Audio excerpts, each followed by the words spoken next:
Halo semuanya.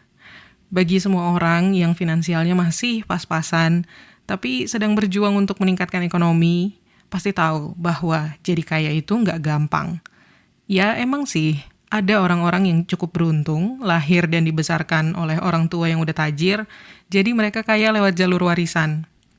Tapi, dalam laporan firma data WealthX di tahun 2019, ada 55% orang kaya di seluruh dunia yang pakai jalur mandiri, alias meraih kekayaan hasil usaha sendiri. Cuma 13,3% yang kaya karena dapat warisan, dan 30,9% lainnya berhasil dapat status kaya dari campuran hasil usaha dan warisan. Artinya, mayoritas orang kaya itu berusaha keras untuk jadi kaya. Tapi bukan cuma kerja keras yang bikin mereka sukses. Banyak yang belum tahu bahwa para jutawan ini pakai trik psikologis untuk menambah nilai kekayaan dan menyimpan harta mereka. Trik yang pertama, membuat keputusan kecil yang cerdas. Orang kaya itu tahu bahwa keputusan kecil dalam hal finansial yang positif kalau dijadiin kebiasaan bisa ngasih dampak besar untuk keuangan mereka.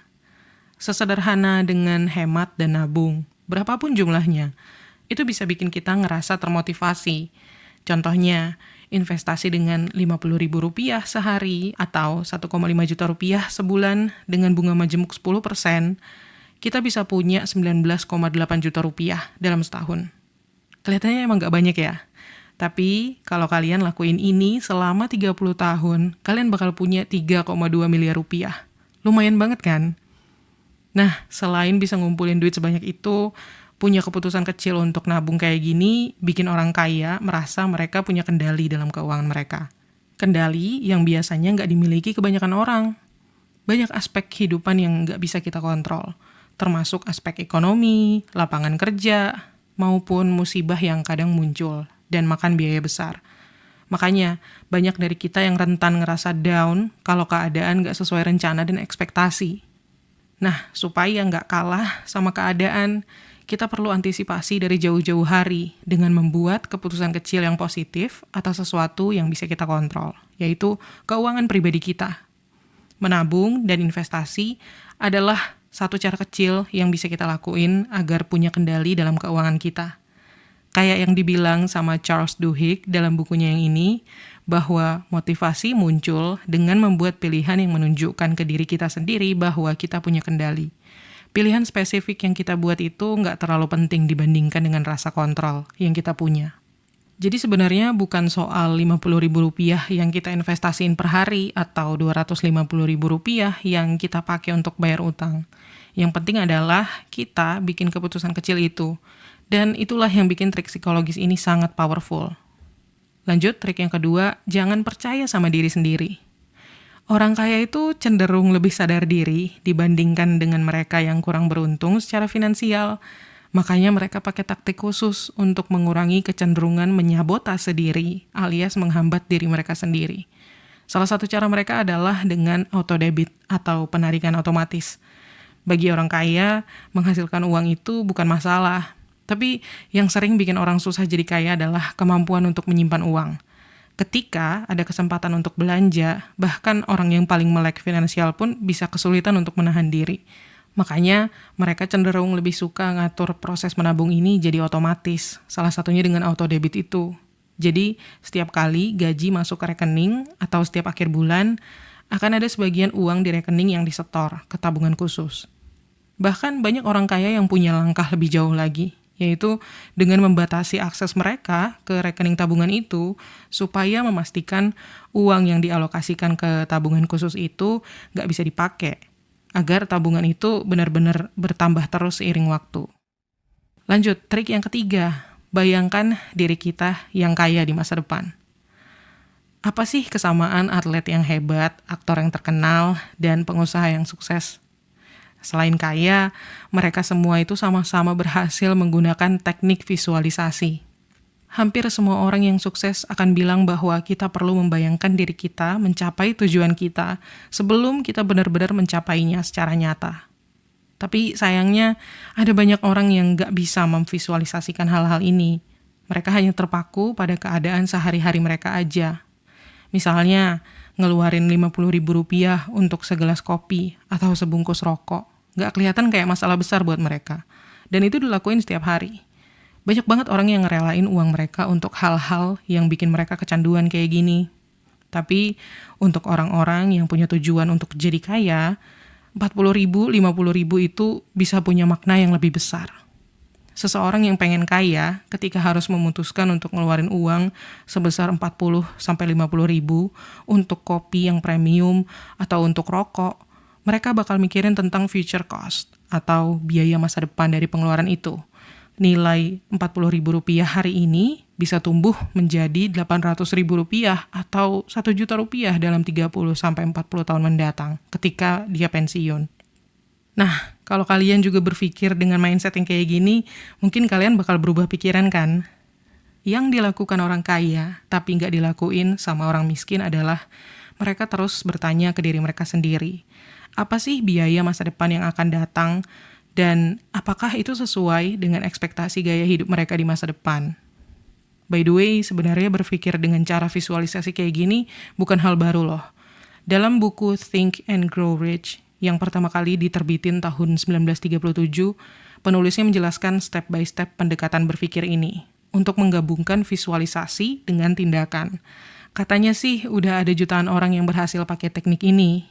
Napoleon Hill, sang penulis, bilang bahwa step yang pertama adalah fokuskan pikiran kita pada jumlah uang yang kita inginkan dan kapan persisnya kita pengen memiliki uang tersebut. Salah satu aktor sekaligus komedian Jim Carrey dikenal udah pernah mencoba teknik berpikir ini di tahun 90. Saat itu dia tulis cek palsu untuk dirinya sendiri, cek sebesar $10 juta untuk jasa aktingnya, dan tanggal jatuh tempo cek itu di tahun 95. Jadi dia ngasih dirinya sendiri waktu selama 5 tahun untuk jadi salah satu aktor paling sukses di Hollywood. Dan ternyata it works like magic. Dia beneran berhasil di karirnya dan bisa mencairkan cek yang dia tulis sendiri itu di tahun 95. Lalu step yang kedua adalah kita harus tentuin dengan jelas usaha apa yang bakal kita lakuin untuk mendapatkan goals itu. Dan step berikutnya, kita hanya perlu tutup mata dan bayangin diri kita yang berhasil mencapai goals kita itu setiap hari sampai jadi kenyataan. Teknik ini disebut-sebut bisa memprogram pikiran bawah sadar kita untuk menemukan solusi masalah keuangan kita dan juga membuat kita jadi bisa lebih jelas melihat kekuatan kita, modal kita, orang-orang yang bisa menginspirasi kita, maupun hal-hal apa aja yang bisa ngebantu kita untuk mencapai goals kita itu. Next, trik yang keempat, tidur sebelum beli barang mahal. Selain ngurangin stres, meningkatkan daya ingat, dan memperbaiki suasana hati, tidur tuh ternyata juga bisa membantu kita membuat keputusan keuangan yang bijak loh. Karena faktanya, tidur bisa jadi faktor penting ketika kita mau hemat uang. Tanpa tidur yang cukup, kemampuan pengambilan keputusan kita bakal menurun. Artinya, saat kualitas tidur kita buruk, bisa jadi kita lebih cenderung punya perilaku keuangan yang berisiko. Misalnya, kita jadi lebih impulsif belanja. Kita lihat ada review barang lucu di TikTok, terus kita langsung check out. Padahal biasanya kita nggak mempertimbangkan untuk beli barang itu. Nah, selain itu juga, tidur ngasih kita waktu untuk merenungkan pengeluaran yang besar. Dengan tidur, sebelum memutuskan untuk belanja sesuatu yang mahal, pikiran bawah sadar kita bakal bisa berpikir dan menganalisis apakah pengeluaran itu tepat atau enggak. Next, trik yang kelima, hanya belanja pakai uang cash. Trik psikologis lainnya yang dipakai sama orang kaya saat berjuang memperkaya dirinya adalah hanya belanja pakai uang tunai. Pasti kalian pernah kan lihat orang yang belanja sesuatu yang mahal, mungkin itu barang atau makan malam yang mewah, tapi bayarnya pakai uang cash, banyak banget. Mungkin kalian mikir, orang itu kok ribet banget ya? Kan bisa gesek kartu aja atau pakai kris aja. Atau mungkin kalian julid dengan menganggap orang itu kayak mau pamer. Padahal bisa jadi ada alasan yang diperhitungkan di balik perilaku orang itu. Karena entah itu kita belanja makanan atau beli gadget baru, kalau kita bayar pakai uang tunai, tindakan itu bakal ngasih efek langsung ke kita. Mungkin itu rasa sedih, sayang, kehilangan. Saat kita bayar, secara fisik kita menyerahkan uang kita dan melihat isi dompet kita berkurang. Sementara kalau kita pakai kartu kredit atau pakai kartu debit, belum tentu kita selalu ngelihat sisa saldo di rekening kita. Belum lagi ada potensi kita jadi belanja lebih setelah itu. Nah, sebagian rasa sakit yang kita rasain saat belanja pakai uang tunai itu ternyata ada penyebabnya. Kalau peneliti sih menyebut hal itu sebagai coupling. Ketika seseorang membeli sesuatu pakai uang tunai, dia langsung tahu berapa harga barang itu yang bisa terasa menyakitkan. Namun, ketika orang itu bayar secara kredit, ada jeda waktu antara saat dia beli barang dan saat dia harus bayar, yang bikin biaya itu terasa jadi kurang penting. Ada salah satu penelitian di tahun 2001 tentang perilaku belanja orang saat menggunakan uang tunai dibanding kartu kredit. Hasilnya menunjukkan bahwa pembeli bisa belanja sampai 100% lebih banyak saat menggunakan kartu kredit dibanding uang tunai. Jadi, kalau kalian ingin mengontrol pengeluaran dan menggunakan trik psikologis yang satu ini, potong deh kartu kredit kalian dan tutup akun paylater kalian. Dan lebih sering bawa uang cash ketika belanja. Lanjut, trik yang keenam, hitung biaya pengeluaran dalam jam kerja.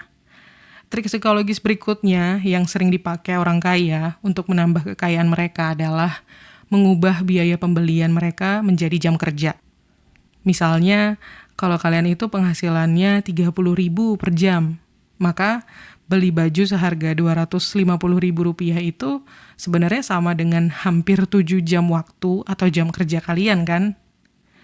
Nah, beda sama orang miskin. Orang kaya biasanya bertanya ke diri mereka sendiri, apakah barang yang mereka beli itu sepadan sama waktu yang diperlukan untuk mendapatkan uangnya? Atau kalau dalam contoh ini, apakah kaos itu worth it untuk ditukar dengan kerja selama 5 jam? Ketika kita mulai melihat harga barang yang mau kita beli dengan cara ini, pandangan kita tentang nilai uang dan waktu itu bakal berubah. Cara berpikir ini nggak cuma bermanfaat saat kita mempertimbangkan untuk beli sesuatu, tapi juga bisa kita gunain untuk menilai bagaimana kita menghabiskan waktu luang kita. Umumnya, waktu yang kita habiskan di pekerjaan kita itu kan disebut sebagai jam produktif. Nah, gimana dengan waktu luang?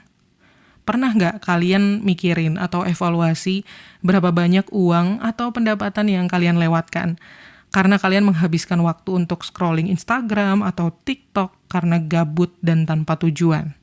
Pada tahun 2018, pengguna media sosial itu rata-rata menghabiskan 136 menit atau lebih dari 2 jam sehari untuk buka media sosial.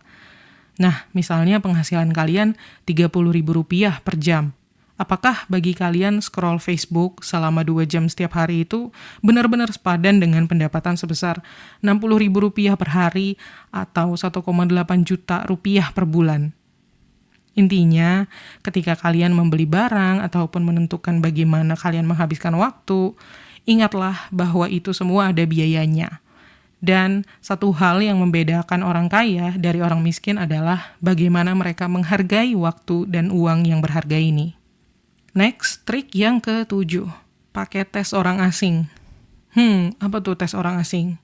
Gini, misalnya ketika kalian masuk ke sebuah toko atau lagi buka toko online dan lihat ada kaos yang menurut kalian bakal bagus kalau kalian pakai.